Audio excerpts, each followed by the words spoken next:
Hi, I'm Lizzie and this is Laura, and we are currently sailing on board P&O Iona on a Norwegian Fjords itinerary. This is day 6 of our 7-day cruise, and today we are visiting the port of Haugesund. If you want to see everything that we got up to on this cruise, as well as our future cruises, make sure you subscribe to our channel and you won't miss anything. As we hadn't been to the main dining room for breakfast yet, we decided that this morning was the day to do that. We joined the queue on the My Holiday page and we were called down quite quickly to breakfast in the Coral restaurant.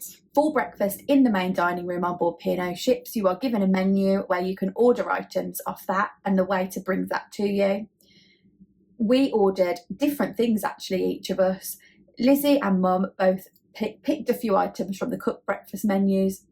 Dad ordered the P&O Cruises breakfast and I chose pancakes and syrup, and I did add some bacon to that. Everybody in the dining room is offered fruit juices, teas and coffees to go with their breakfast.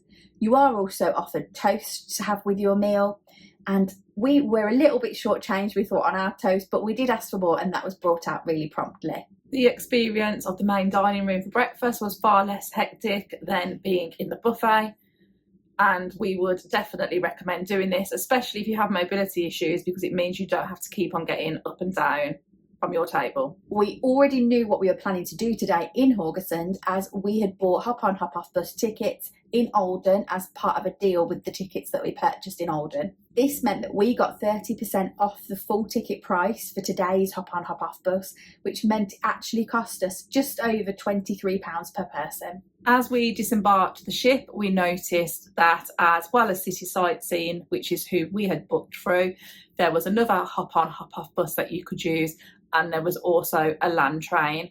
It's quite a walk over the bridge into the centre of Haugesund, so there is also a shuttle bus that is put on by the port.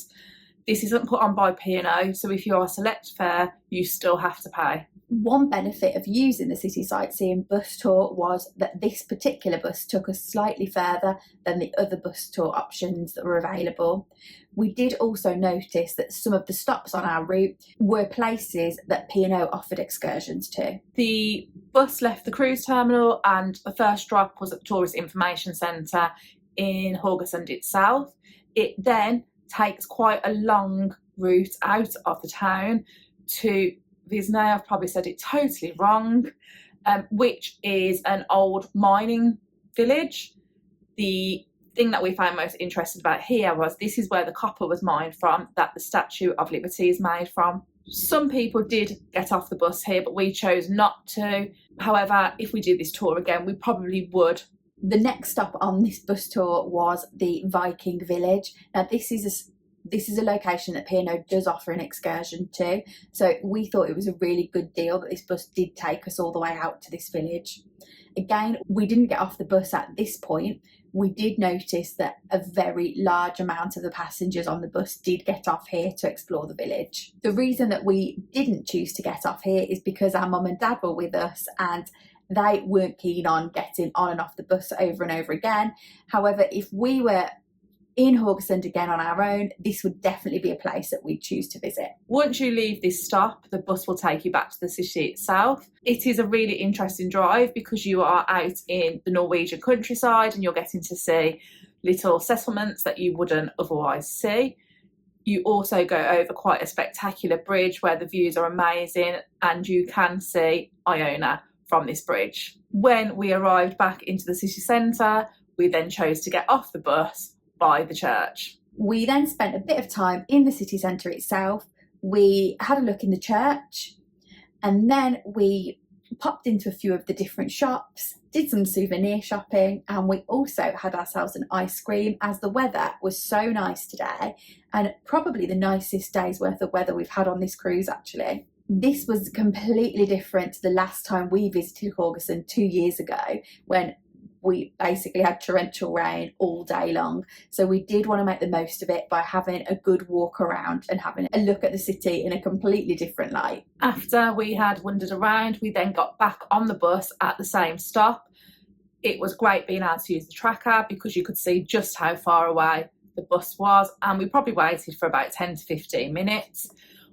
The bus then takes you out to Haugesund, which is the national monument. Quite a few people were wandering around this area. After this, it then stops at Byparken and Docken Museum, where once again we commented about how many cruise passengers we could see wandering around. This looked like a great location to get off. However, we stayed on the bus and headed back to the cruise terminal. The bus took us directly back to the cruise terminal, and it was a lot better than having to do the long walk over the bridge.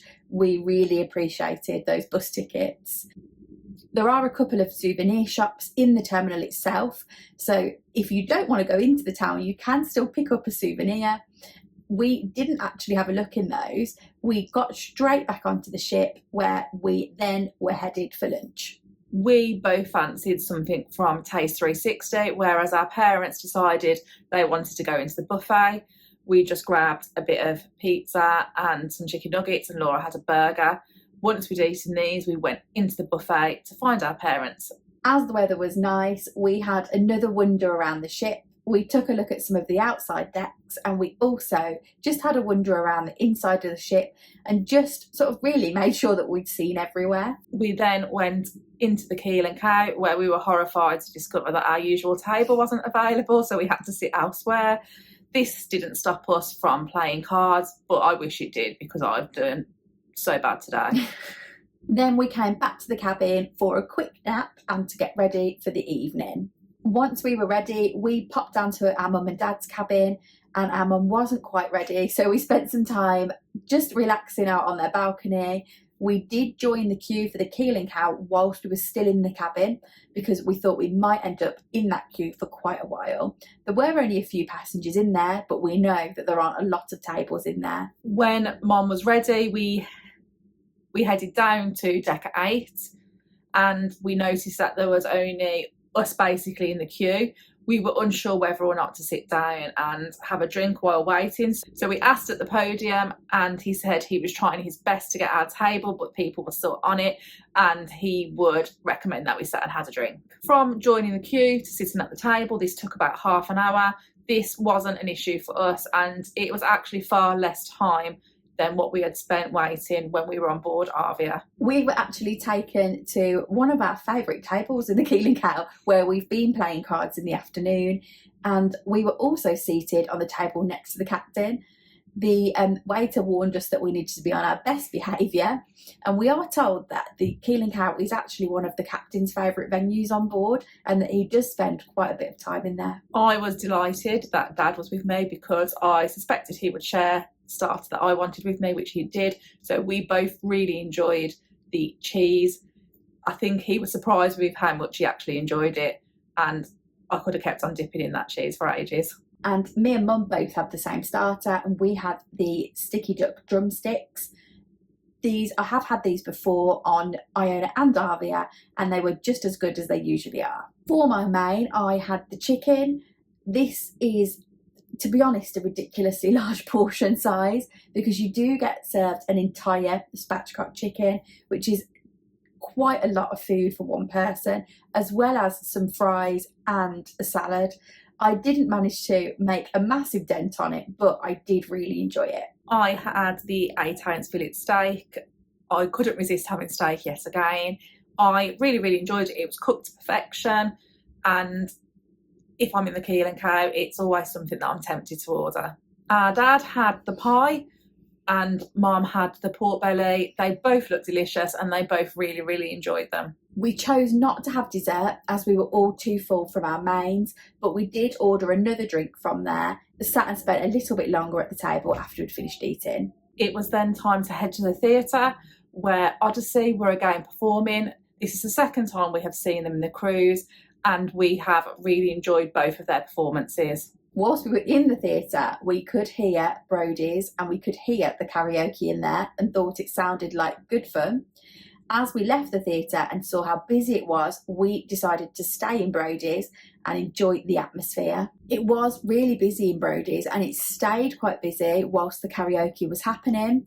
This was our first experience of being in Brody's on the night time, and we didn't actually have massive problems with bar queues. We were concerned that because it was busy and the the new queuing system would cause a problem. The only issue that we really have with it is that it does take you away from your table and spending time enjoying yourself to go and stand in a queue. On one of the occasions when I was waiting at the bar, somebody in front of us did actually hit their 15 drink limit, and they were charged for the next drink that they purchased. I know that a lot of people do talk about P&O not counting the drinks up to 15. So this does show that they definitely do count, and they can tell when you hit 15. As tomorrow is a sea day, it was still very busy around the ship, so we decided to head down to the clubhouse.